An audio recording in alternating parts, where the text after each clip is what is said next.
Who can, thank you, Silas. Who can run me through the software development life cycle?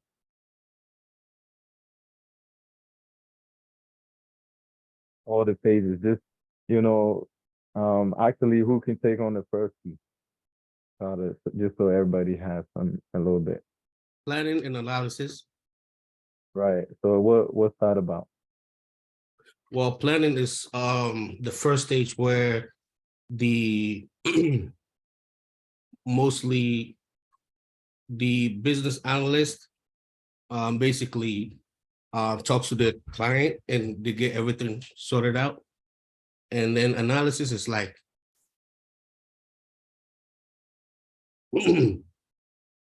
it's where basically, you know, like getting the ingredients together, like the first after the first part, getting everything together, then you know, also by the business analyst.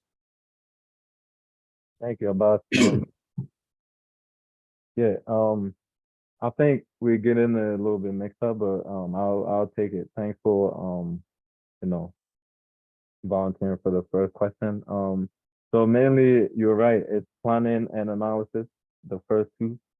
Um, but as far as planning, you know, um, who's the key person involved in planning? Who's taking the lead on that? Project manager. That's my Right. bad, So project manager. right. So that tells you what we do in planning phase, right? And as far as IT goes, it's not English or anything like that. So there's no complicated words. Whatever the word is, it means exactly what it's saying. If it's saying planning, it means exactly planning. We're planning for our project, right? So that's what we do in planning phase. And there's no tricks. Other courses and other fields try to trick you, try to make you learn some stuff that you don't even need. But IT is just straight to the point, right? So we come to analysis. What do? We analyze, right?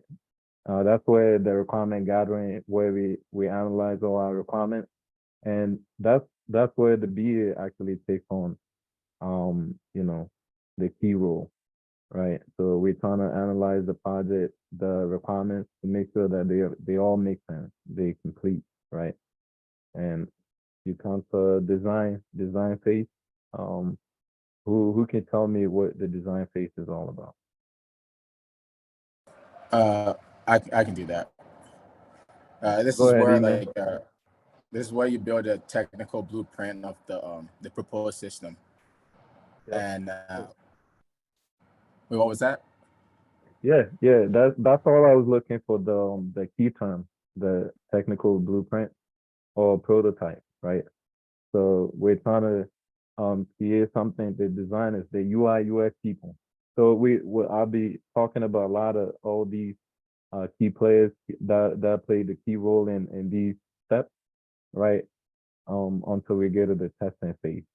So when it comes to the design phase, the key player will be the senior architect or the architect, and also the UI UX people. So just so when you get in the field, you hear all of these terms, you're not confused, right? The key player in the design phase is the UI UX people, right, or the architect. So they're trying to build a prototype for us to be able to go off of, right? And it goes to the development phase, right? So in the development phase, we all know that the developers are actually building exactly what we're looking for. So also when it comes to the development phase, all the key players play some kind of roles in it because this is when we're building the actual um, application or software, right? So we'll need the BAs to be able to explain the requirements. We need the testers to be able to test requirements. We need the project managers to be able to manage the project, make sure that everything is going smooth. And Scrum Master is doing their job in this phase to be able to make sure that there are no impediment, roadblocks for all the key players in there. So a lot goes on in the development phase, right? Then it comes to testing. So the rest of it that you guys know, but I just wanted to take you through up to testing to make sure that you see where testing falls as far as the SDLC lattice, right? So before we get into more details, I just want to show you what you can do on the market, right? As far as compensation and all that stuff goes. So with right after development, it comes to testing phase or quality assurance, right? Making sure that the software, the application or the system is ready for use or good enough to be used, right? Any questions? All right, so let's bring up my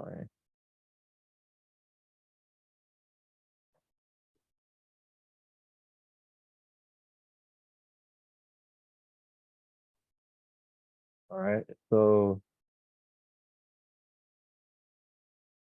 all these guys, Scrum Masters, quality assurance, manual testers, software testing, business analysts, project managers, all these um all these positions, you after this class you should be able to, try to say, yeah, I want to get into this position or I want this position for myself. You'll be making a very good money either way. So whatever path you want to take, we just want to help you be able to, achieve your goals.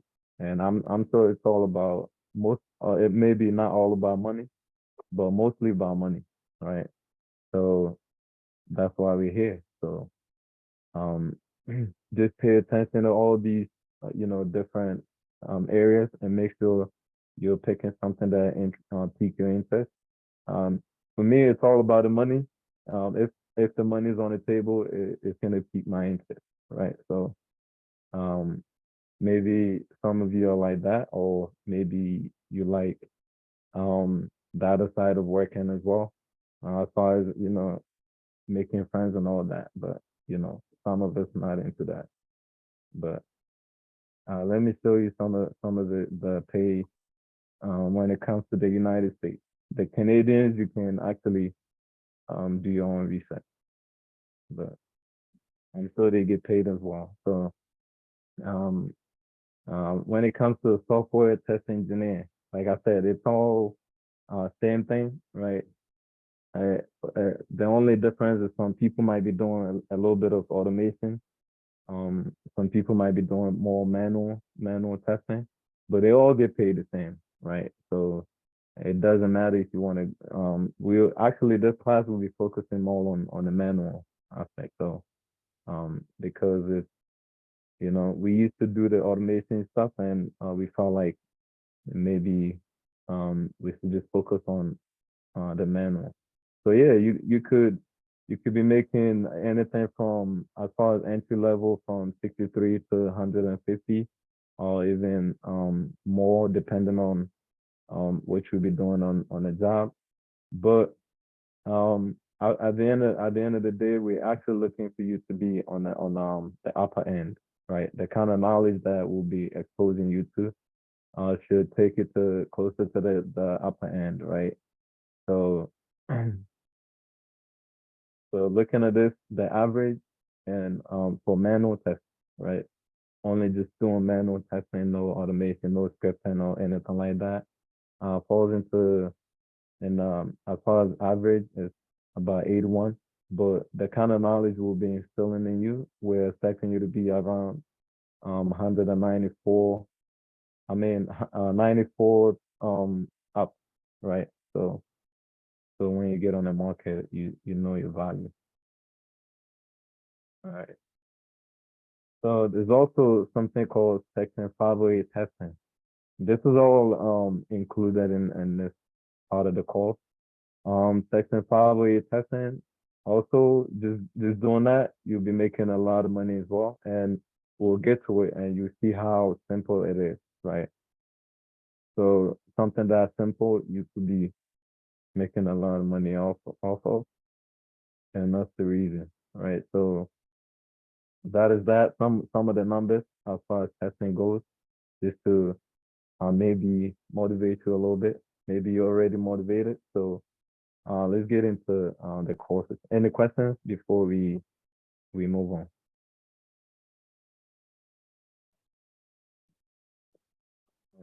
Don't feel shy. I'm not that. Should you get any like what are some good certs to get, or like, I mean, I'm pretty sure we might not need it, but I'm one of them cert type of people. So like, what are the good type of certs to have? Yeah, good question. As far as certifications, depends on if you are doing manual or automation, but like I think Silas mentioned that you don't really need cert, right? But like you said, if you want to be somebody that has certs, of course, you could be working on a ServiceNow platform like that. You could be going for some of those certifications. Very simple certs. Um, Also, if you want to, actually, this part of the course can also, you can branch yourself into the cybersecurity field as well, right? Even though we won't be doing cyber, not yet, it's not part of our courses yet. We'll include it later. You could be going for the Security Plus, right? And that will help you get into something like penetration testing. When we get to that, we'll explain what that is. So as far as penetration testing, those guys make a lot of money, trust me. So it's a lot of ways you can go as far as advancing yourself, right? So also always Scrum Master certification is always good for all of these fields, right? So that's another one. And I believe they have testing set, but I haven't really been too interested in that, but it's out there. I can find them for you. You feel like the person that you know takes interest in as far as getting certification.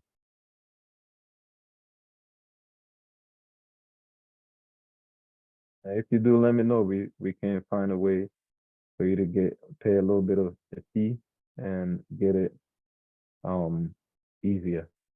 Just reach out to me. All right. Just a small fee for a whole cert. So yeah. Any other questions?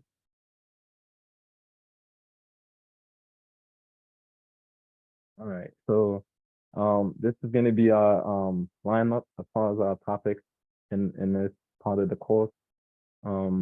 We explain what the QA analysis is or what testing is. Why do we do testing again? Just make sure things run smoothly and are bug free. Yep. And Way yeah, that it's expected to. and is it quality assurance? I don't know if Yeah. So key phrase, bug free, right? We just want to make sure the software that we're providing either for the government or a private um sector or any client at all that we building for, that's what they want. They want something that has no bug or has no defect, right? No issues. So we'll explain that. Also, I know Silas talked about software and versus hardware, what it means, right? So it's just gonna be a review. Quick questions about those. Um System. I know you guys talked about it, why it's crossed out. We'll get into types of software applications. Also that will be review as well. SDLC, we started reviewing that already. Development methodologies, that's also gonna be a review. So honestly, Sars did most of the job for me already. So I'm expecting you guys to know all the way up to requirements, right? So it's gonna be rapid fire review, right? And then also we'll talk about why we need requirements, some good documentation practices, because in this part of the course, you will have to provide some documents, right? So you have to also practice how you'll be able to deliver something good. We'll get into test methodologies, right? And also there's something called SDLC. So there's SDLC and there's SDLC. The SDLC is all about testing, right? So software testing lifecycle. Also types of testing. We can't really talk about all types of testing. Trust me, there's like over thousands of them out there, right? But we'll hit on the key ones, some of the key ones, just so you get in the field, you know. Some of the deliverables, when we say deliverables, it also means artifacts, documents, right? So at the end of your testing, you have to actually present something that will indicate you did the testing, or that will speak on the work you did. That's where the test plans, the test cases, and defect tracking documents comes in. Like I mentioned, we used to do automation testing. We did a little bit of Java and Selenium, but we figured although you don't really need it, um, people were, worried about it too much. So we're taking that out. We just only touch on light database, right? So, and I'm sure we'll have time once we at the end of this, we'll add on 508 testing. 508 testing. I think some of you guys are probably in the IT world already. There's something called 508 testing that's really important, right? That you're just doing that, you can really make a lot of money off of, you know. I know one of our students that's what they do. They do 508 testing, and they're doing well. Any questions?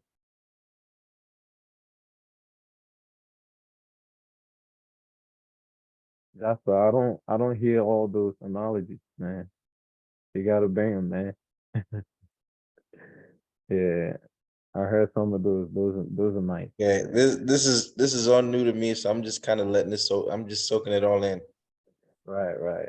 Yeah. Makes sense. All right. So get right into it. Any questions? All right. So yeah, Q analysis. Like I mentioned, it's also test engineering testing, manual testing, automation testing. They all different terminologies when it comes to Q analysis. You can do so much in this part of the field. And I feel like this is one of the part of IT that will never go away, right? Everything that we create, it needs to be tested, right? So it's really important. So it's an investigation that we use to check the quality of a software, right? Even for any product, any service that you provide, you have to make sure that it's of quality. And before you're able to do that, you have to do your analysis to make sure, for example, if you're selling products, are people buying your product? Why are they buying a product? It's because it's of quality. Or if if I come to you buy something that is not great, will I come back next time? Or if you render service that I feel like it didn't, meet the expectation, well, I'm probably gonna look for somebody else that will be able to do it better, right? So that's why we do QA analysis, quality assurance, not analysis, right? So we always all these analysis it's all about IT, right? We're not talking about anything else. We're talking about applications, software, systems, right? Either hardware or software. Right. So who can tell me what a hardware is? I believe files is online. Don't disgrace him. Or maybe he didn't do a good job. It's possible. So Pokey? What's the hardware?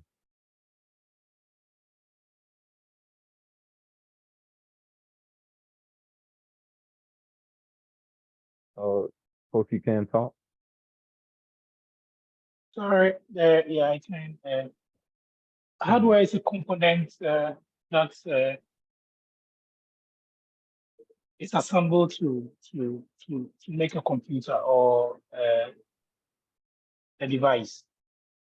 It- Yeah. Yeah, who can help him? Is the system the same as hardware? No, so I mean, Cyrus is probably shaking his head right now. But I'm still gonna explain it though. So a system is the combination of a hardware, a software, and even all the connected devices, right? So a system is different from a hardware. I can try to explain the hard. Yeah, go ahead. Say the hardware is like pieces put together to like attain the same goal, like pieces of like a machinery or like let's say like you're trying to make jollof, like all the pieces that come together, that would be the hardware to like get to the goal you want to get to. Yeah, do we all know what jollof is? Oh yeah, I see Yolanda shaking her head. I'm like, yeah, yeah. What about Kiana? What did you say? Can you say it again? Because You know what jollof is? Jollof you said rice? jollof, the rice. Yeah, it's actually good. Okay, okay.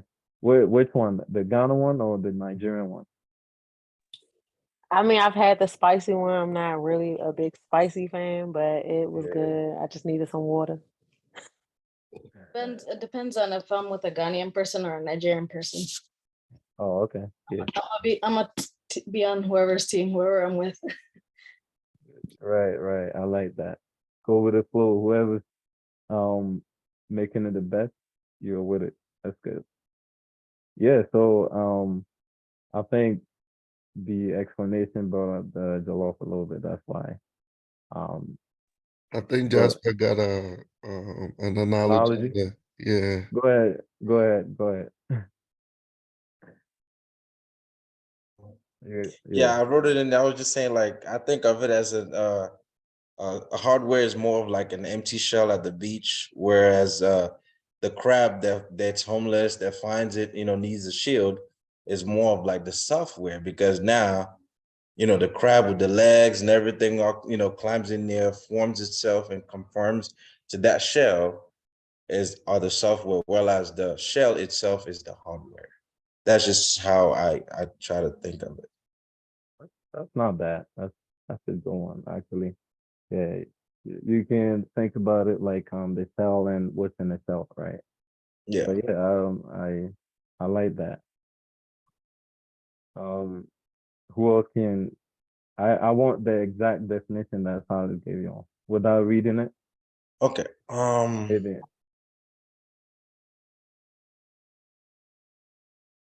I don't think I gave him an exact definition. Oh, you're not okay, okay. All right. So you did you guys go over that already? Can I try? Can I try? Okay, so basically, like a smart TV is a hardware because it's just a TV, so it's an object, right?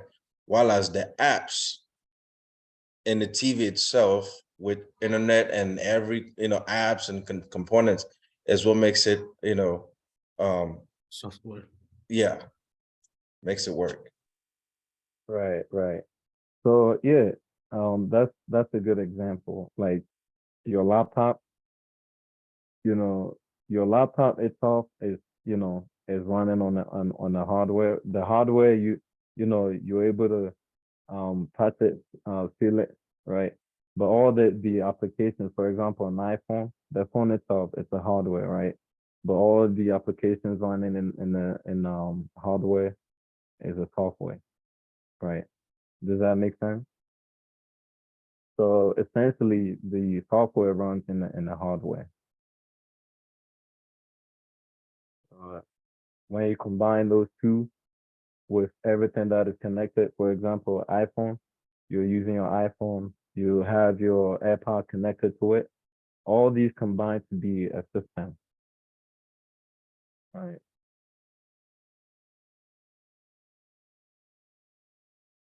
What we're doing as far as QA analysis is just trying to validate something, verify that we actually um, follow the requirements. We build exactly what the stakeholders want. And we also, after verifying that that's what they want, we're also validating them in the system, making sure that it's exactly what it was developed, right? So just so we can turn over, for example, I think Silas had um, an analogy that showed when the business analyst they got a requirement, but the way they got a requirement, they saw it different. The developers saw it different, and when the testers were testing it, they also saw it different, right? We don't want that. So we're trying to make these analysis to make sure that it matches exactly the requirements that were gathered from the stakeholders. And when they see it, they can attest to that to say, yeah, exactly, that's what we wanted, right? So that's the main goal here. So get into what a software is. It's a general term for the various kinds of programs that runs in a system or in the hardware or computers and any related devices, right? And the hardware is just the physical device, right? The physical device that has the software running in it or the information that's running in it. And also any type of information that is stored, either back end or front end.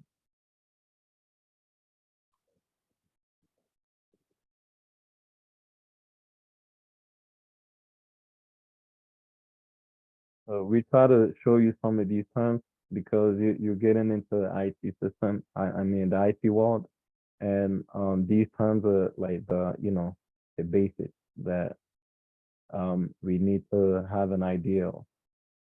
So that's why we do some of these reviews. So we're not gonna be doing anything crazy as far as coding or scripting or anything like that. We just want to know, the terms, make sure we understand. Of course, if you're using a computer, you have to know what it is, right?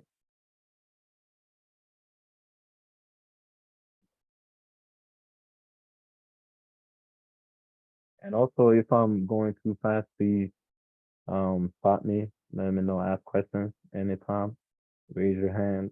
You know, talk over me, something like that. Just um, don't just look at it like, yeah, I mean, it's whatever.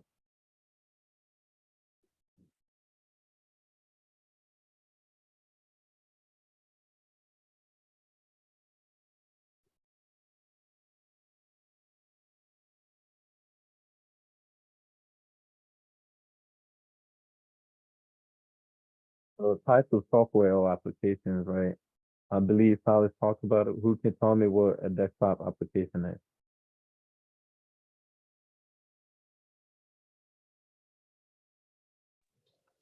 Applications that come like already on the computer.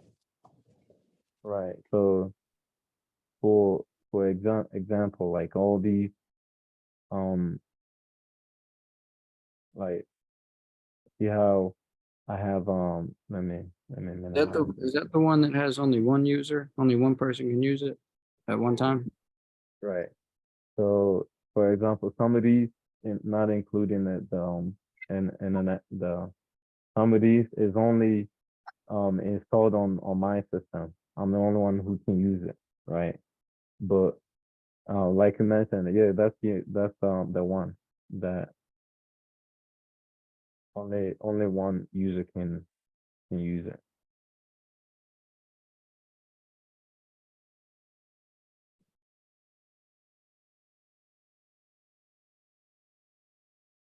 And client server application. Who can tell me what that is?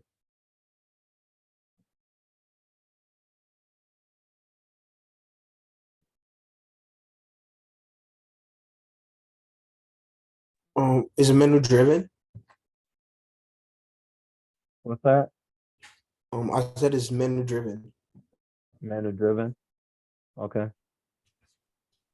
What does that mean? I guess it's like the app store, like the app store helps you like, you know, download other like applications on your phone to be able to like use them.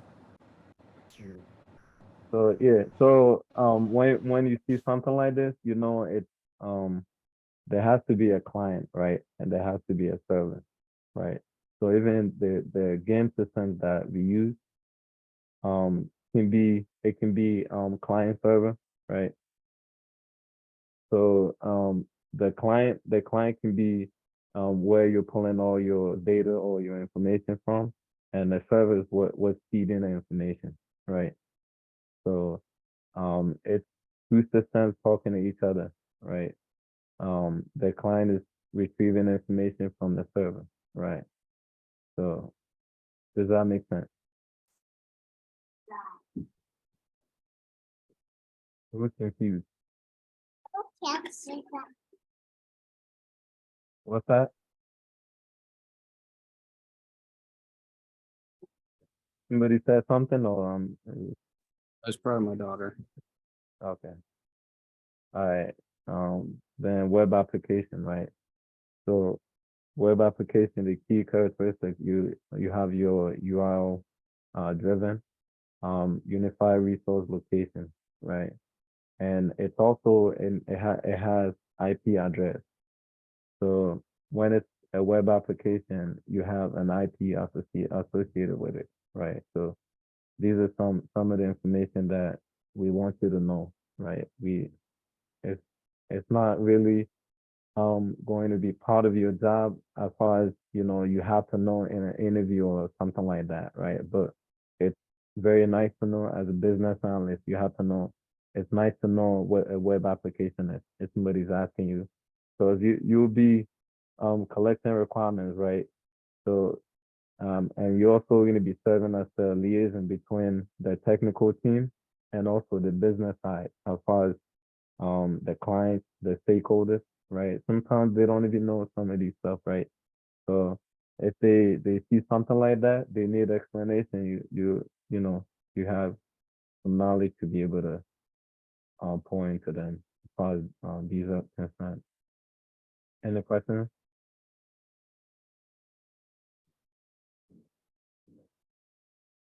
Yeah. I said we're gonna skip testing because Silas went through it, and also the SBLC we touched on it. We'll skip that as well. So let's get into the development methodologies. So when Silas was talking about business analysis, he talked about these three methodologies as well, right? But Agile is the one that is really hot on the market. Everybody's using it. All the people in Waterfall are actually um, diverting to Agile because it's more effective.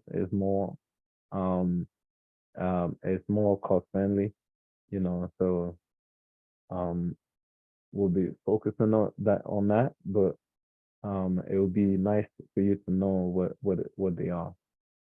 So, what's waterfall methodology? At least know waterfall and agile, right?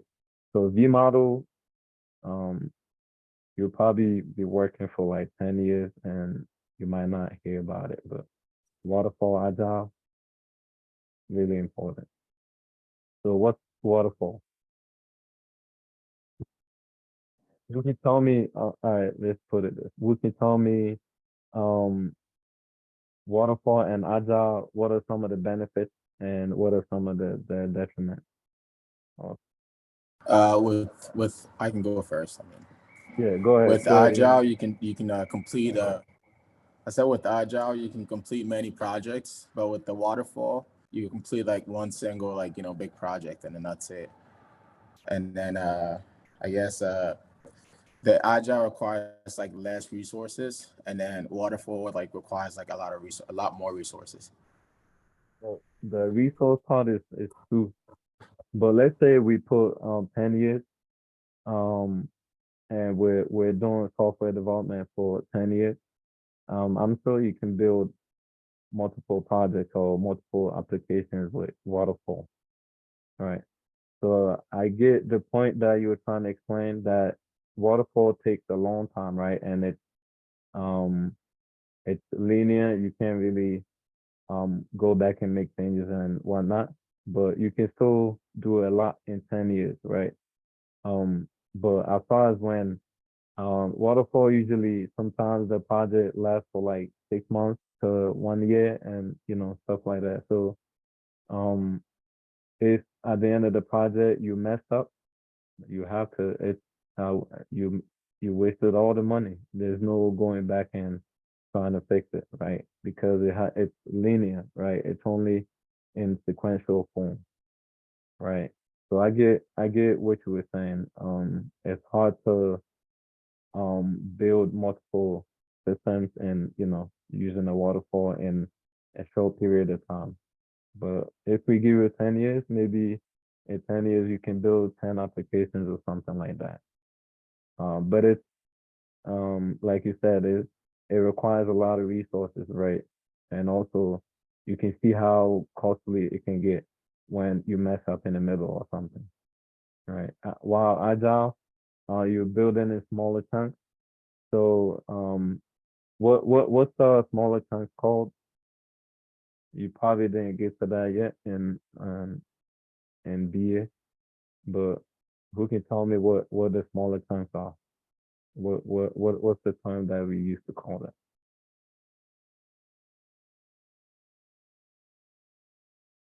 Wait, can you ask the Yep. question again, please? So I'm asking. So I don't know if Silas explained agile. Did he? Right. So Yeah, he my did. my question is, agile you build in smaller chunks, right? So these smaller chunks that are built in agile, what there's a term for that. Sprints. The incremental and Thank you, what's Nina. the It's called sprint, right? Don't forget that. So there's something called agile Scrum, right? Agile Scrum means the methodology actually follows the Scrum process, and Silence will get to that. He will explain what Scrum is. That's what a Scrum Master does as well. So as far as leading different ceremonies or different meetings, so he will get into that. But I just wanted to touch on that a little bit, just so you remember your agile process, because um, a lot of companies are looking for somebody who knows what agile is, right? So um, keep that in mind. Keep studying. Any questions? All right, move on. Requirements. So how interview questions? Just so you know, when it comes to your mock interviews and final interviews, you might run into some of these questions. So um, just pay attention. So when somebody asks you, how do you gather requirements as a BA? Or what's your approach to gathering requirements? What would you tell me?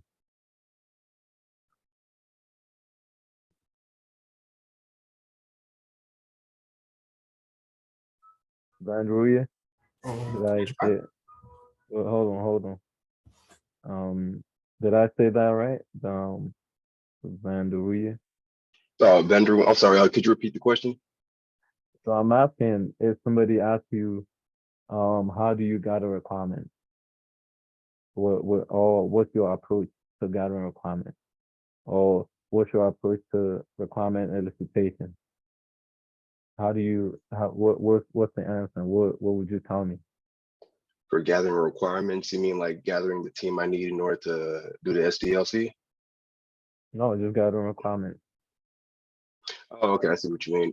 So essentially I would just talk to the client and see what they need requirement wise, put together a sheet as well as gathering the user story. That way I can identify what they need for what they are trying to build. Mm, good answer, but the best answer would be using your 5 Ws. I don't know if you remember that, right? Asking all those questions, the who, the what, the when, how, why, you know, you can put those in complete questions to so that you can gather exactly what you need from the stakeholders. They don't know. That's why you're the business analyst. So you have to ask the right questions, right? And after gathering these requirements, how do you know it's complete? How would you know? How would I know it was complete? Essentially I'll just ask all the questions I got and hopefully they give me everything that they have possibly was. And then I'll basically start on the project. And then if anything arises from there, I basically get with the client again and then talk about what other for other requirements they may need. Yeah. So what essentially this is the same question is trying to ask you what's the invest model? What does it mean? Right? That's how you know. That's the framework that you actually gauging your requirements with. So something like that, you go to interview, they ask you, you mention the invest model, um, you know, you score a lot of points there. And for interviews, that sometimes it might not be as simple as how do you gather requirements. It's like, um, I need a peanut butter and jelly sandwich or something like that. How would you go about delivering that to me? Right. They're still asking I you like that how do you, question. right? They're still asking you how do you gather requirements, right? But if you're not, if you don't think fast, you'll probably just be chewing at the end of your pen or something like that, right? But you have to, think about all of these, put everything that we're learning, put it into like a real world situation. How would you, you know, if it was asked differently? If I ask you what's the invest model, you might be able to tell me. But if I ask you how do you know your requirements are complete, right? You still need to be able to tell me what that is. Any questions?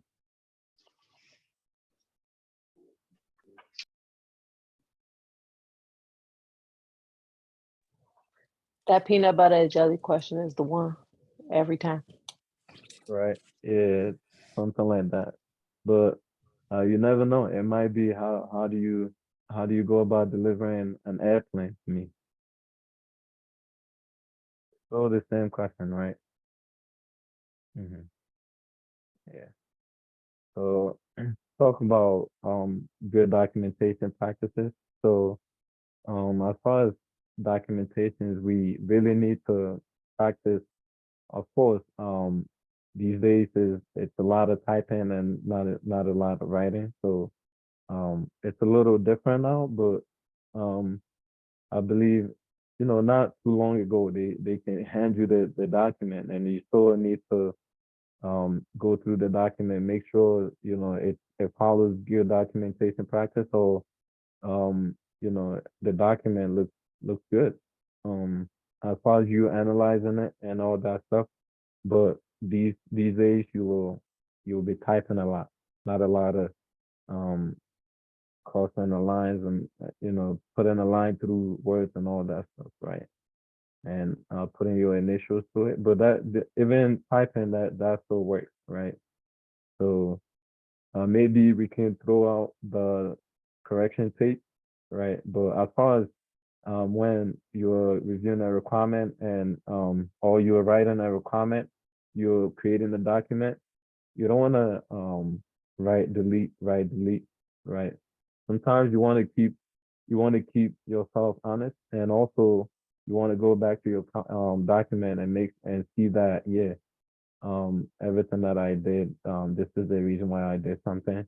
You can, sometimes you can cross out, put, or you can strike through stuff for your initials in it and the date, just so you can refer back to it, especially when the document is is being controlled by multiple people.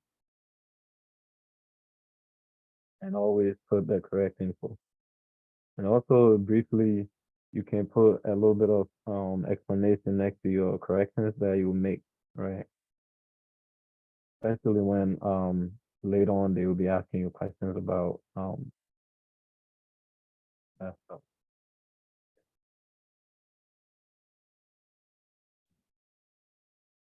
Yeah, I think that's all. Any other questions? Any questions on this? So this was just to throw it in there to make sure um the documentation practices are so important. As far as also when you're writing, you don't want to put everything in one paragraph or something like that. Try to break them up so it's easy to read. Use your indentation, stuff like that. Try to put numbers, especially when you're writing acceptance criteria, right? You want to make sure that you are indicating every single acceptance criteria, not just writing everything all together. Making it so I believe Silas mentioned your user stories and acceptance criteria. You want somebody like even a 5-year-old to be able to read and understand, right? So bear in mind on that. Any questions? All right, let's get into the actual testing, right? So everything that we did up to this point, all reviews.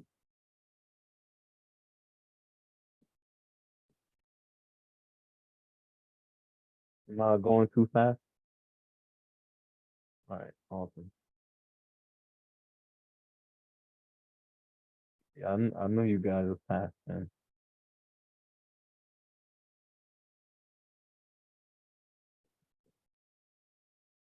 Questions before we get into the SPO? Will they ask stuff like that in the interview? Like whatever your good documentation practices? No, it's Okay. just for you to, yeah. But I mean, some people are crazy. They can be like, um, even when they say, what do you bring to the table? Those are some of the stuff you can speak on, right? Or how are you different from other beers? How do you make documents easy for people to follow? Mm.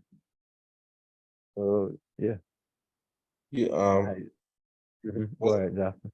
was that a question? No, I was just some of the questions that can be in an interview. It can be interview questions that. Okay.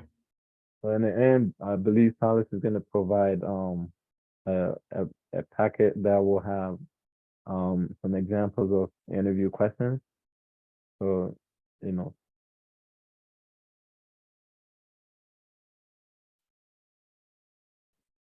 for SPLC, software testing life cycle, it's kind of like a process, just like the SDLC, right? It's like a recipe, right? So Silas usually makes these analogies, but I think they made fun of him so much he stopped talking about food. But I'm gonna bring it up for him just so maybe he can jump in. But yeah, that's him, all about food. Yeah, I'm not mean at all. It's just yeah, that's my brother. I can make fun of him. So the way he used to explain the SDLC, he uses food. One time, somebody challenged him for like about 5 minutes. They were just, going back and forth with these food analogies, right? So he explained it like, so if you're cooking a meal, right? The recipe is it's like the cycle, um, the all the everything, all the steps in on your recipe that you need to go through to be able to make sure you made something that tastes good. Um, only he can explain it better. But yeah, look at it like that. Some people assess on here, so I don't want to get caught up. Because you assess, you look like you assess. Wait, what did you say? No, I was trying to make one of those your food analogies Yeah, I when think it I comes. actually made some analogies, and Jasper was talking about fufu or whatever. What were we talking about, Jasper? Do you remember? Yeah, I do remember. The only thing is you used lasagna instead of Yeah, instead because you know some people don't know what fufu is about, so I had to use like lasagna. So yeah, SPLC is also a life cycle that we need to follow to be able to at the end of the day we can once we follow everything um um on that menu or the recipe we know we and if it all goes well then we know we created something good.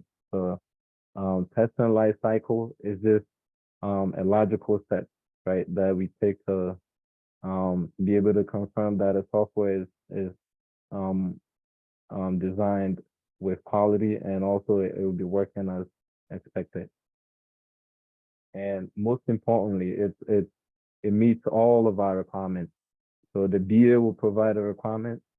We'll create something called RTM, Requirement Traceability Matrix. It's for both the business analyst and the testers. So with this document, we'll be able to map all of our requirements to a test case. So if we're able to do that and we go through every single one of them, then we know our software if the requirements are good, then the software is also good.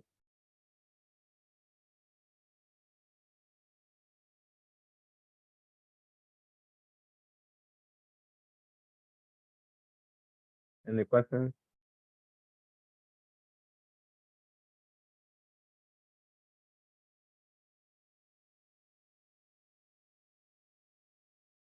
You confused or you just trying to play scenarios in your head? It's just that sometimes when you talk, I don't know whether it's my laptop. I can't really hear you, so I have to like really pay attention. Oh, okay. Let me. Is that the same for everyone or just you? It is a little. You're a little muffled. Maybe you might have to change your headphones like the next time. I think maybe it might be the headphones. I'll do it now. Okay.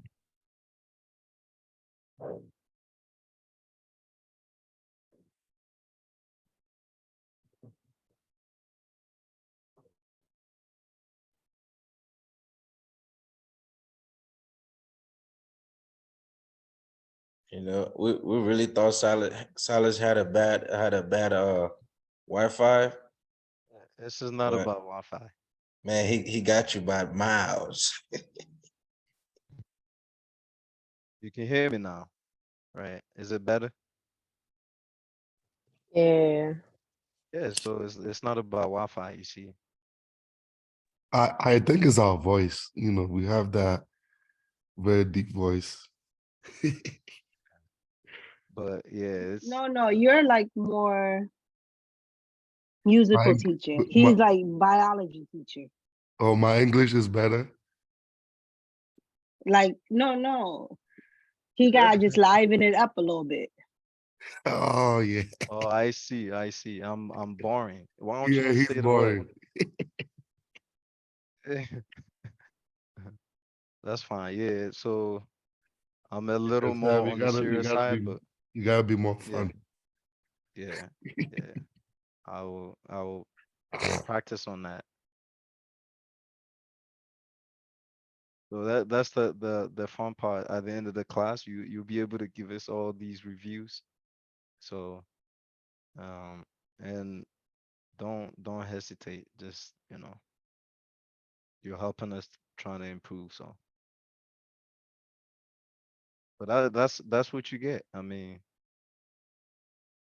you just gotta drink a lot of coffee. Yeah, he's very boring. So you gotta just kidding. All right. So as long as you can hear me, that's okay. That's all that matters. Can you hear me now? Is it better? Yeah. All right. All right. So, um, why didn't you say something? Um, you you watch me go through all of these lines. Nah, because I was thinking it was from my end, like maybe my laptop or something. Yeah. You never know. All right. All right. So should I go back or we good? No. We're good. We're good. No, we good. Yeah, we're good.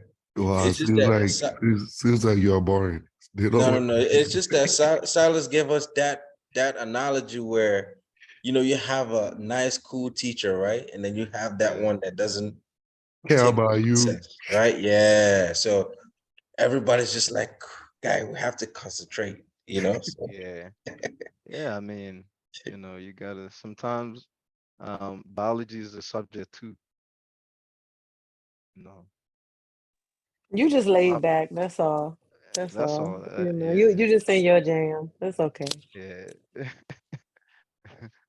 I like that. See, you can't put it nicely. Man, you guys, you guys That blew me biology this took time. me out. That Yeah. All right.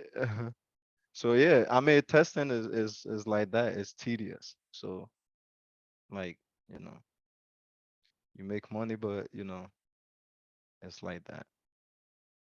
All right, let's get into manual. Actually, 804. Let's get a little bit of stretch, and that might help. So let's give you till like 8:15. Stretch out. Make sure you're all awake. Maybe do jumping jacks or something, and wake yourself up. All right, I'll see you guys at 8:15.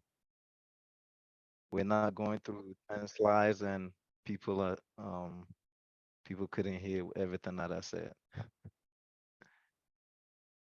All right, so let's get into manual testing and automation testing. Those are the two branches of testing. So manual testing, like I said, in IT, there's nothing confusing. They won't try to trick you or anything like that. So when it comes to manual testing, it's a type of software testing as well, right? And we actually do execute all of our test cases. And don't forget that key term, test case, our test cases, right? We execute them manually, right, without using any automated tools or anything like that. So we'll get into some of automation tools. We'll talk about some of them. Like I said, we just want to focus on manual for this session, just so we want you to master that. All right.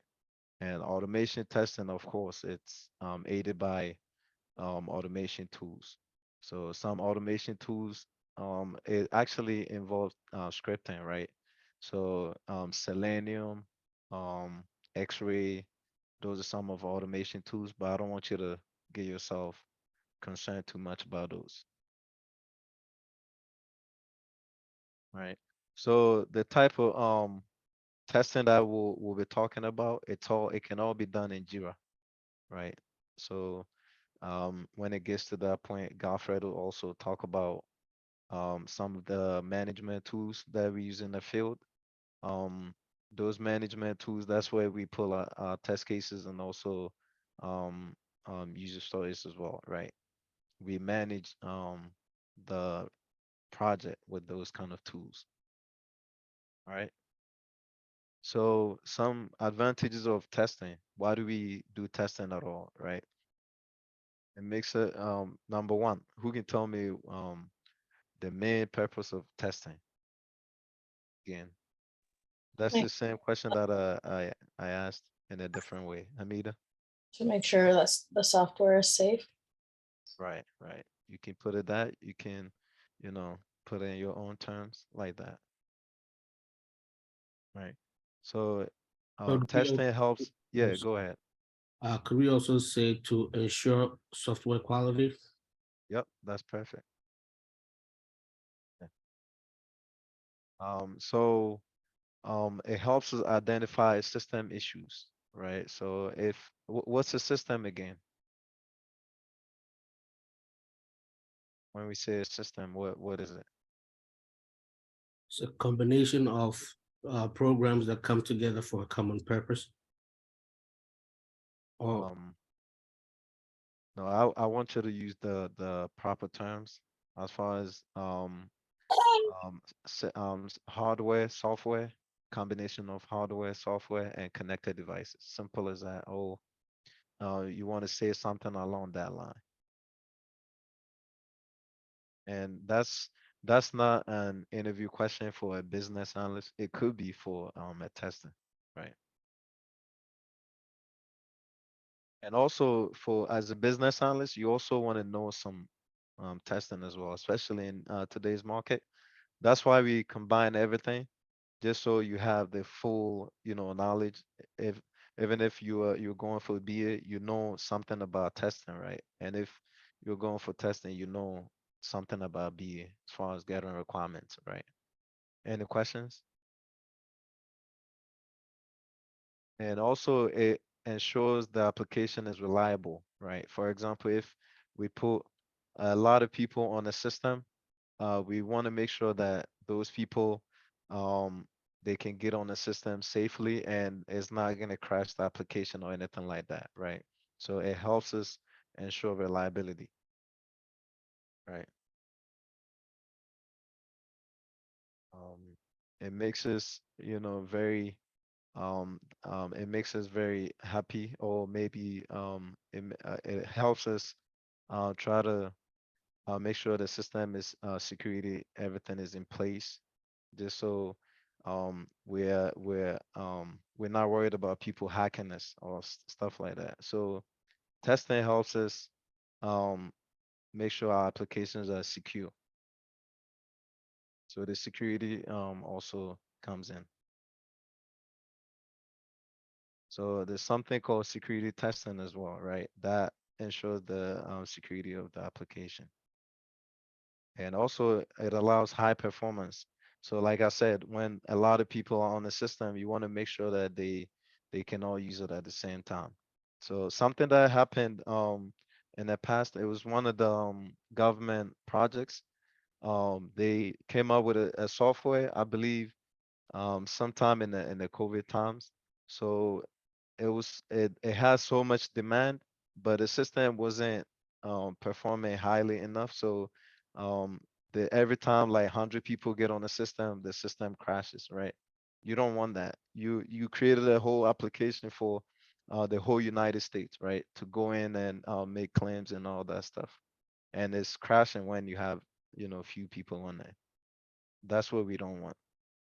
When it comes to that, it's, the government loses a lot of money, so they don't want that. And possibly the company that has the contract might end up losing it, right? So this is very important. You can actually help um, secure your company's contract, or if you're not doing it right, you can also help them lose it. Can also it can be so fast. It helps us save time because if it's fast, you can do your stuff quicker, right? And also when you're able to get your stuff done, you are satisfied. And those are some of the stuff that testing helps us achieve. Any questions? All right. Um, let's continue with STLC. So let's talk about the STLC phases, right? Um, how many phases were in SDLC? I see Hamid is saying it. 8. 8, right? Yep. So test software test life cycle is not that many, it's only 6, right?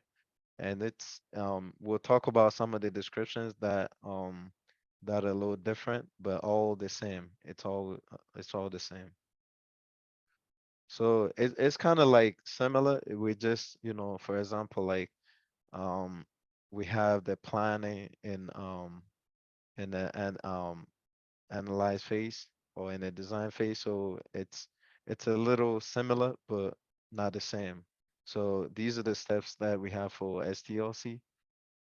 Analyze, design, build, setup, execute, and test closure. So like I said, there are other terms for them that we'll talk about as well.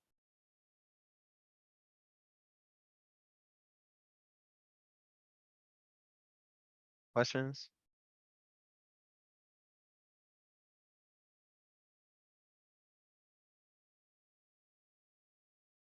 So Nana, what's manual testing again? Is it Nanajwa? Just trying to see if you're not sleeping yet.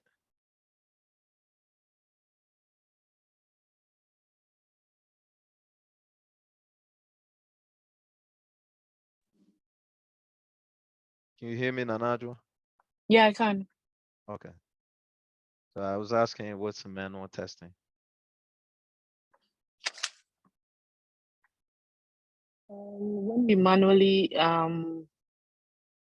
test the whatever you're going to give your client, if let's say it's an application, unlike the automated one.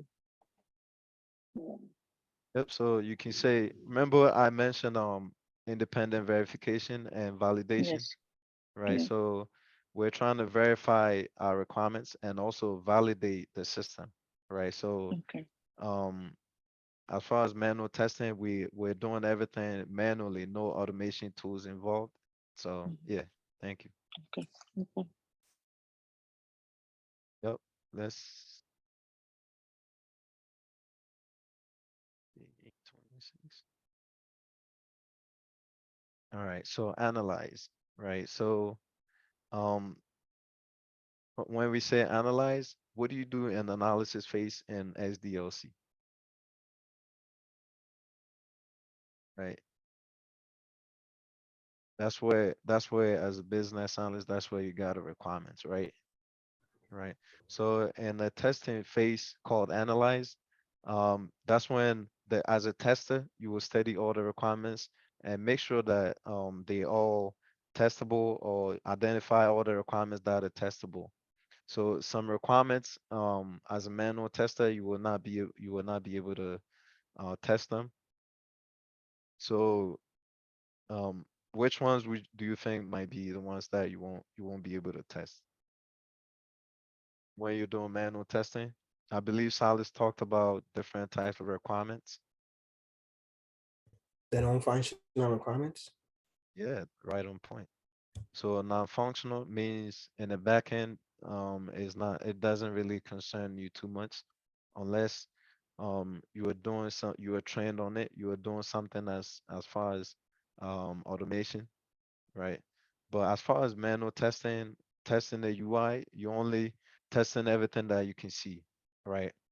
So Um, in this case, when we have non-functional requirements and functional requirements, we analyze to make sure that all the non-functional requirements are not testable, or we won't be able, it might be out of scope for us, right? But if you know the API calls and all that stuff, those are a little bit development, right? So usually they have developers doing those kind of testing when API and the backend is involved. Um, and also you in this phase you actually trying to see if you can automate all your requirements or which ones can you automate, right? So as far as automation, it helps speed up the process or it helps cut down the kind of resources that we'll need as if we're doing manual. So you want to make sure that all the requirements you have your automated ones on the side, and also manual testing on the manual ones on the side. So you're trying to try to decipher between which ones can be automated. And also you're gathering details about the priorities, right? So requirements comes with priorities, right? We have the requirements that we need to develop first, and when we're testing, we will be testing it in the same way. So also in this phase, that's when I mentioned something called requirement traceability matrix, RTM. This is where we try to build a template, right? While we do our analysis, we're also trying to in parallel try to create the RTM. So what's the RTM again? Who can tell me what I said it was?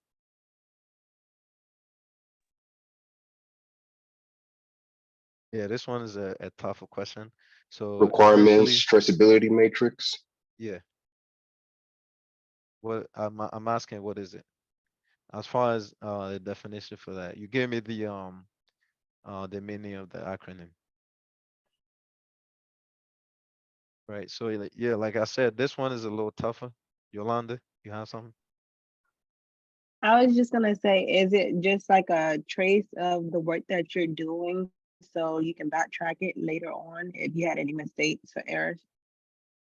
Yep, I'm glad you're looking at it and try to explain. Like I said, there's no trick, right? It's exactly what it is. So the same exactly how you said it. But in this case, it's just we're mapping something to something, right?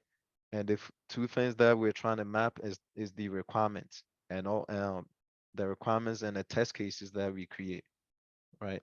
And not today, but we'll get to learn how to create test cases, right? So that you know how to gather requirements, every single requirement. If we're testing it, it needs to have a test case, right? So the RTM is going to be our guide to make sure that we follow this kind of rule. We make sure that requirements have their test case, every single requirement, and that's how we'll be able to prove that we did all of our testing, right? And it's very important because of course, when somebody comes to you and like, where can you prove that you did the testing? These are some of the documentations, especially when you're doing everything manual, right? So sometimes you might have a tool that you're recording stuff in. Sometimes you don't. So you do have to create a document for yourself or for the company. Theo, you had a question? Yeah, I was gonna ask that. So in this case, the RTM is like a tool that we use to track everything that we're doing, but I think you just answered it. But I Yeah. have another question. So Yep. with this RTM, so when we are doing user stories and we have our AC and everything, which I believe we are going to use to test the applications, right? So Yep. in this case, if the AC is saying that maybe it has to be on the left corner in a black color, and then Right. we check and it say we find out the color is blue. In that case, so that's when we are tracking it. So in the manual, that means that we have no two, but we just going by what the AC is saying to verify that it actually shows. Would that be correct? Yeah, so in this case, you're not actually verifying, right? You're only mapping, you're just making sure you have a test case for the requirement. So we'll get to where we will verify, we'll do that verification, right? But RTM, you just have all the information on as far as you have your requirement, right? You have the requirement, you have requirement ID, all the information on the requirement, all right? You just want to make sure that you have it, you create a test case that maps to that requirement, right? But as far as verifying it, this is not where you verify that, yeah, this is supposed to be blue, but it's black, or it's black and supposed to be blue, right? So um we'll get to that, right? Any other questions? So also in this case, this is when we also identify the test environment.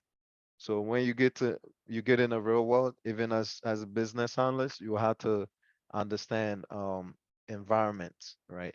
When we say environments where um, developers do the development, and also the same environment where the testers do the testing.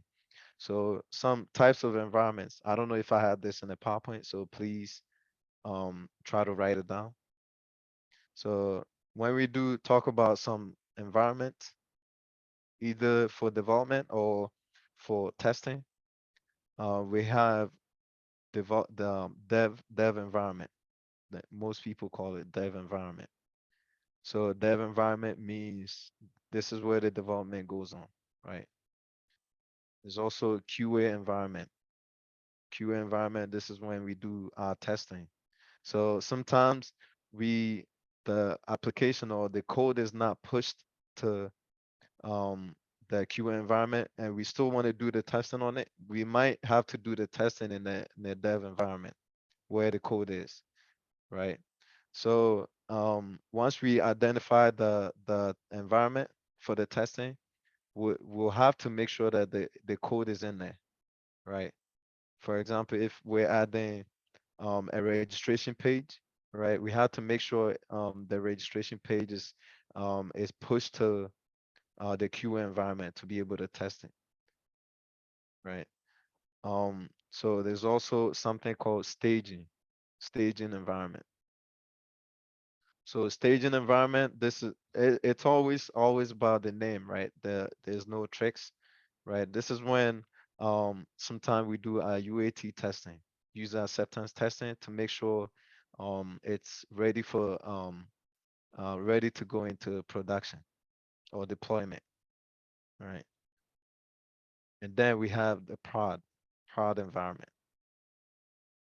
So prod environment means the production environment. This is when real users are actually using it, right? So sometimes a lot of companies sort of use these kind of environments where they move their code, step by step. So by the time it gets to production, a lot of testing has happened already, right? So this is how we also try to do try to check ourselves, try to make sure we did our testing. We did extra testing and extra testing to make sure that the application is good to go. So I this have, is the analyze phase. Questions? I have a question. Oh, So you Sheila. said that what's the name? You have to make sure that the code is in the testing environment. So if the QA environment doesn't have the code in, then the testing is done in the development. Does that mean that with that they skip the QA environment? Or So it goes from dev environment, right? That's where the development happens. And once the developers are done, right, and they want it to be tested, right, then they will move it to the QA environment. But as far as with the developers, sometimes the code might be facing some issues, or they don't want to push it yet, right? They can give you access to go into the dev environment to test, right? So as long as the code is in the environment, you should be able to test. The only reason why you won't be able to test it is when the code is not in the environment. So whatever environment you are testing in, and we'll get to that as well. As far as setup, when we get to setup, those are some of the checks that you need to do to make sure that you are ready for testing, right? So depending on the environment that you'll be testing in, the code needs to be in there. Yes, Yolanda. So I just need the last one. I have dev, QM, and stage. What was the last one you said Prod, for production the environment. environment? So they call it prod in short.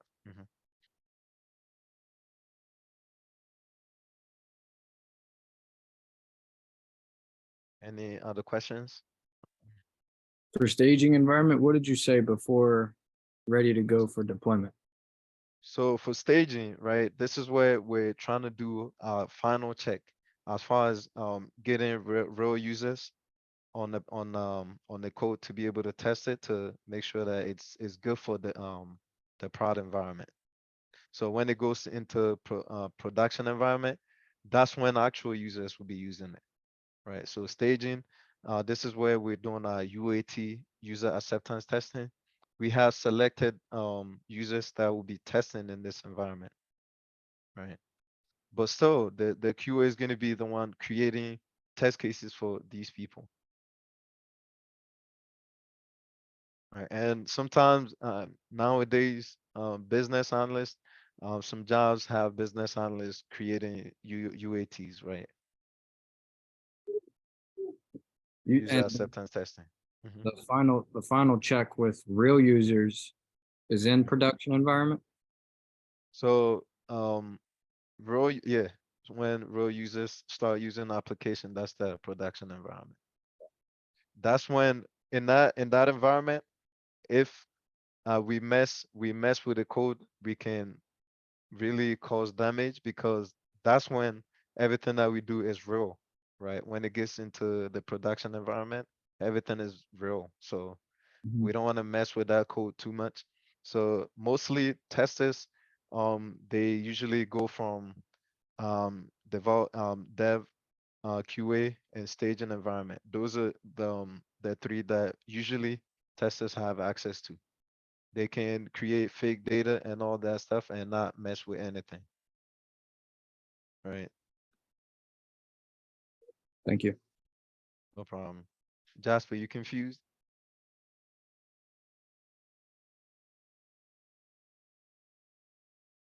I'm just Yeah, soaking it all in, man. I'm just letting you. I'm all just right, following. awesome. Yeah.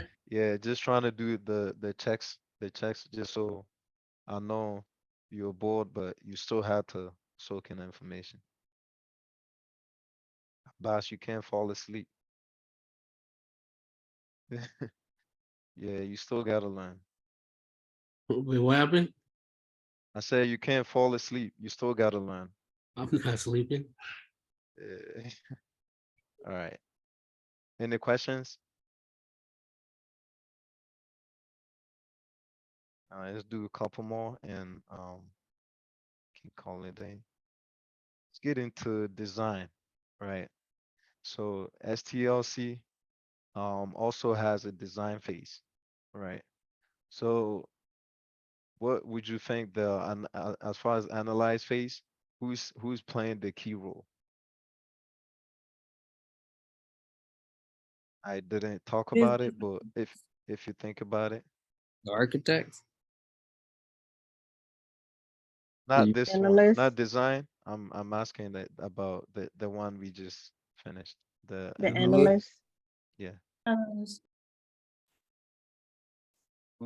Who do you think will play the key role based on BA. everything that we Business talked about? analyst. Did you not hear us?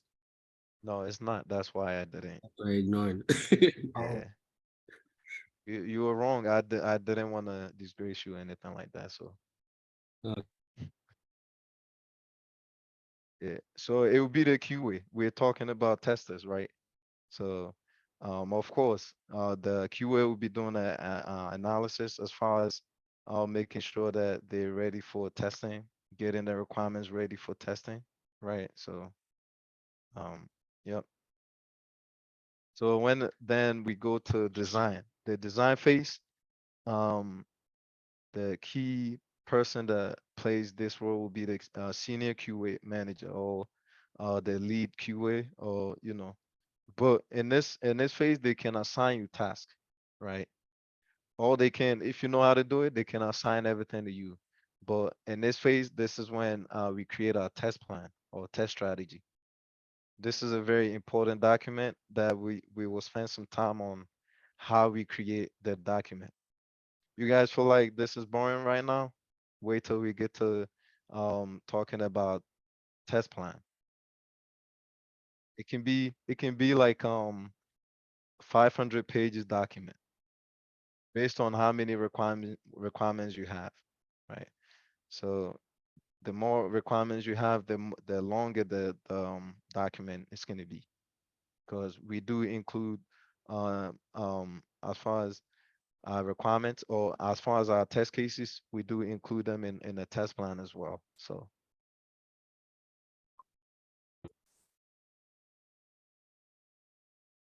the test plan is just how we, so when we get to it, we will talk about it more. But simply it's just how we plan on testing the application. What are the resources that we'll be using? What are some of the tools that we'll be using to test? What's the scope of the testing? What's out of scope? What's in scope? All of that stuff we'll go over. Somebody had a question?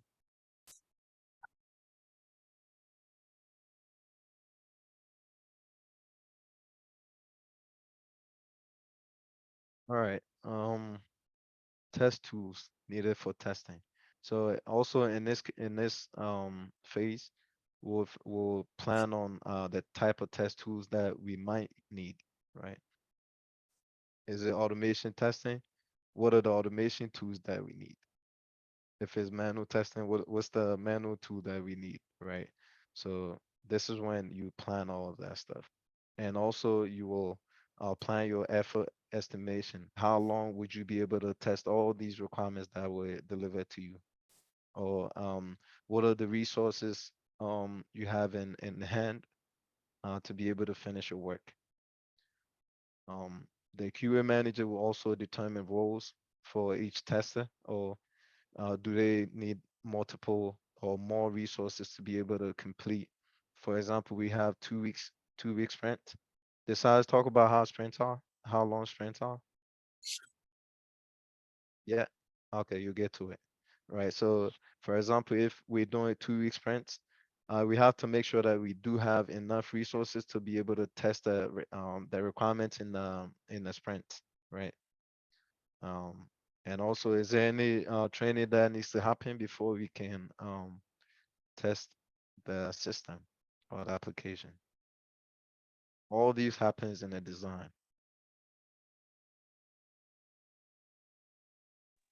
I got a question. It might kind of be off Yes. topic. I don't know, but like when y'all start talking about like waterfall and agile, like how it could be costly. Um, is this getting charged to the customer like by the hour? Like, are we charging them like for whatever the tools and stuff like that? Because if yeah, like does it depend on whatever the budget is on what kind of tools we use? If that makes sense. Everything that we do, Mhm. every single thing that we do is the customers are getting charged. The tools that we'll be using, the customers are getting charged. So um it needs to fit in the budget, right? So yeah, they paying everything and plus more. And will as a like a QA or Mhm. the person that testing, we wouldn't be responsible for knowing like what's out of budget, right? Will somebody just tell us what we No, supposed you to? just that's above your pay grade. You're just doing your Okay. job. Yeah. What if they provide you the tools, you test with it. And sometimes when we're planning the project, we also do talk about some of the stuff that we would need as far as QA goes as well. So you just Wait, there's a yeah. question, right, that she just Mhm. asked. So does that mean that you guys determine the two based on how much, what the budget is? Yeah, sometimes some clients or some projects, it might not even be the client, the company you're working for, don't they want to make so much money off of what the budget is, so they don't want to even do any, they don't want to use any tools that are expensive, right? They want to go for the cheap ones. And if they can't do that, then everything has to be manual. We just have to use Excel and Word documents to be able to document our stuff. So depends on who you're working for. Sometimes um, they want to get the stuff out quicker. So they want to see how they can streamline the process, right? So they might introduce some tools that will help, but some jobs don't have any tools. They just you do everything on Excel and Word documents. Does that answer your question? Yes. All right, awesome. All right, any other questions? And does it all make sense so far? All right. I know it's a lot of information, but it's all important. So to compare this to the design phase in the SDLC, you notice how they build the technical blueprint and design phase in the SDLC. When you come to this one, we actually have a template that we need to build, right? Which will be the test plan. So all of our testing will base it on the test plan. So it's similar, but this one is for testing. Instead of creating a technical blueprint, we're creating a test plan. All right. And we get to build. This is when we actually create our test cases. So we create test cases when it's manual testing. And when it comes to automation testing, there's something called script. We're scripting. It involves coding, right? That you would need more knowledge on coding as far as when either the language that the company deploys or using. You would need more knowledge on scripting in that language. But we're not talking about automation too much. We're focusing on the test cases. Wait, I have a question. Yes.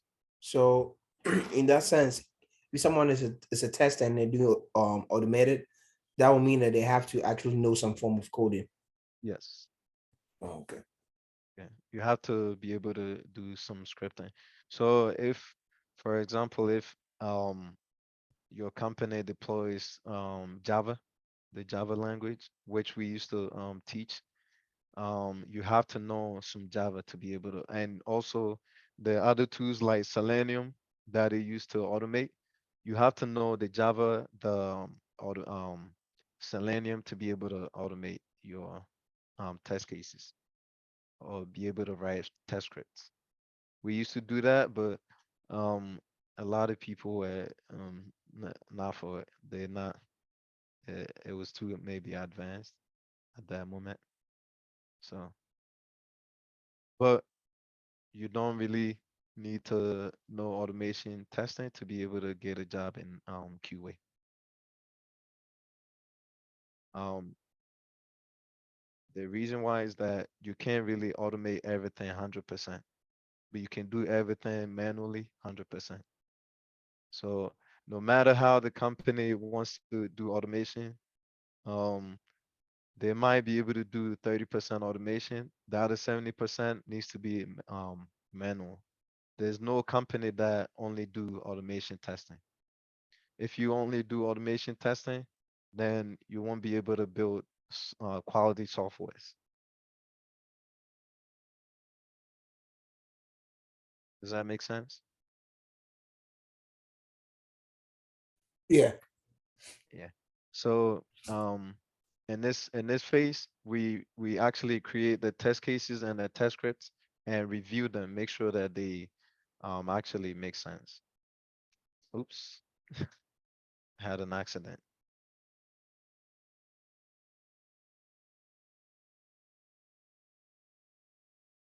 All right.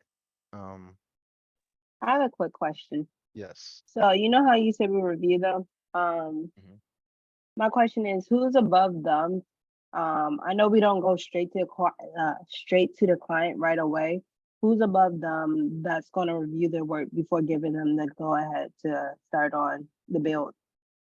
So as far as the customers, the stakeholders, we look at them like they don't know nothing, right? So we do have a whole team, right? So the project managers, um, the business analysts, the developers, the QAs, the Scrum Masters, those are the people that are involved with development, right? The stakeholders or the customers, all we need them for is to give us the requirements, right? And also after we build everything, we just demo to them and ask them, is this what you wanted? Everything looks good to you, right? That's all we need them for. So when it comes to reviewing stuff and, it can be between your peers, like other testers. Other testers can look over other testers' work. Other BAs can look over other BAs' work. Right. So you can have BAs, looking over stuff for you, but you can also do your own review. Sometimes you'll be the only QA on the team, so you can review your stuff. Make sure you have everything. You have something as far as test cases, you have everything for every single requirement. And that's when the RTM, we actually really build our RTM. We build a template in the analyze phase, right? But as far as, adding all the information, this is when you can also do some of that here. Right. Any questions?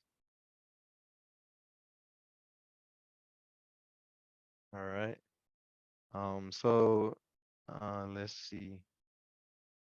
Yeah, I kind of want to stop here and then we'll pick up from um setup from next class.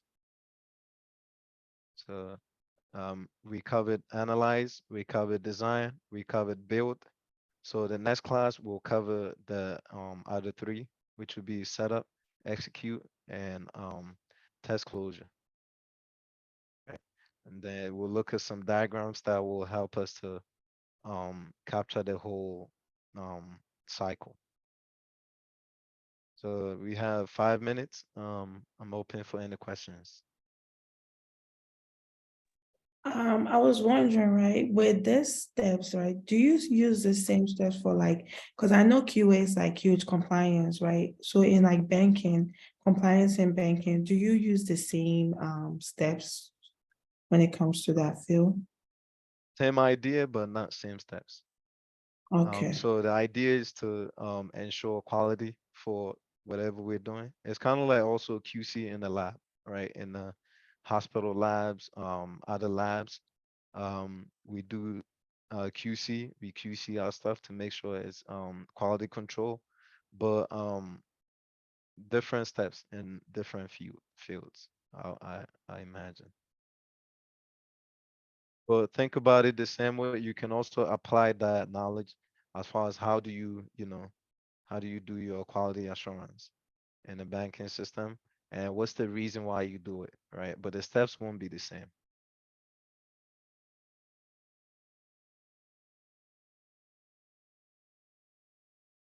See, now that class is ending, I see everybody waking up. It's like, uh, yeah, man, this guy is done. I see Jasper smiling like, yeah, I'm out of here. It's all good. We got it for a couple of days. I mean, a couple of weeks. So sorry for that. Quick question. Yes. I know they said we're gonna do projects like in Mhm. your class. Like, how are you doing that? Because I don't know everybody else's work schedule. So I would guess the project is out of class. Mhm. So Yeah. Yeah, So yeah, Silas, go ahead. yes, it'll be out of class, but again, a group will be set up and you guys will be in contact with each other. So outside of class, you guys will have to find a mean time that works for all of you guys. And sometimes we'll let you use some of the in class time to work on your project. So it will be a team's effort, right, to meet together to get work done. okay. Yeah. But just put in mind that some people won't really do it, and you might get on a bad team, and you're doing all the work, and Can we pick our teams? Because I kind of know who I want on my team. That's the sad No, part. You can't. it's like saying I want to pick my job and then pick that too. Yeah. It doesn't work like that. So unfortunately not. So, Yeah, some people, trust me, will, be so busy they won't have time for you. And it's in a work environment as well. Sometimes your stakeholder won't have time for you. You still need to find time to get your requirements. Okay. Yeah, so we're trying to create that kind of environment too. Sorry for that. Just pray you get on a better team. But like from How many experience we've people are in seen, a team? How Cyrus, many how people are in a many team? would you? probably 4 or 5. Like, can I like give a recommendation? No, you don't have a say in this. Apologies. You do not have like even 1% of a say. So Yeah. Okay. mhm. All right, and And then this last system, thing, I didn't create this system. This is Silas is all doing. my last question of the day. Yeah. Silas, when am I getting my homework and my test back? I knew you were going to ask this question. Uh, yeah, I'm sorry. I've been in the midst of a lot. Sam will say, "Yeah, this guy is lazy," which I am. But I'll definitely make Yolanda. The way you asking me these questions, I have to I just want to prepare. make sure like I'm getting it like what I wrote. I think I got it, but I want to see like the visual if I I got it got you. real. I got you, and I like how you are pushing me. Now you're making me not be lazy. So I got you. A promise that you get it before Wednesday. Hmm. If you don't get it, then I owe you, but you definitely get it before Wednesday. You get to pick your team, which I don't want you to, so I'll definitely get it to you before then. Thank you. All right. I mean, we understand. You only asking for it because you probably think you gotta, or you probably know you got 100+, which is okay. Ask Of for. course. I would never There's ask for always mine those because people. I have confidence. Don't give me my results. I have confidence. That's it. Don't give me my results. It's The always the Nigerian people man. that get it's always the people that get hundreds on the quizzes that they always like, where's my quiz? Where I want to Yeah, see she it, knows what she got. That's why. Yeah. No, I'm a bad test giver taker, so I Hey, gotta it's see it's a it. minute past our time, so some of us we gotta go. So Yeah, the sorry to ones cut it the short, ones with but kids. yeah. Yeah. So if no other questions, we'll adjourn for today. We'll pick it up Wait, I have on one question. yeah, go ahead. Make it quick. Yeah, so with the testing stuff, right? Mhm. So if you're working on the banking sectors, someone is working in the health sector, whatever sector you're working with, would the procedure and the concept still be the same? Same thing. Okay. Different information, same process. Nothing changes. Yeah. All right. Any other questions? Yeah, if not, we'll get out of here. We'll see you guys on Wednesday. And you know, you know how it is now, so try to load up on your coffee, um, whatever helps you stay awake. So, all right, you guys.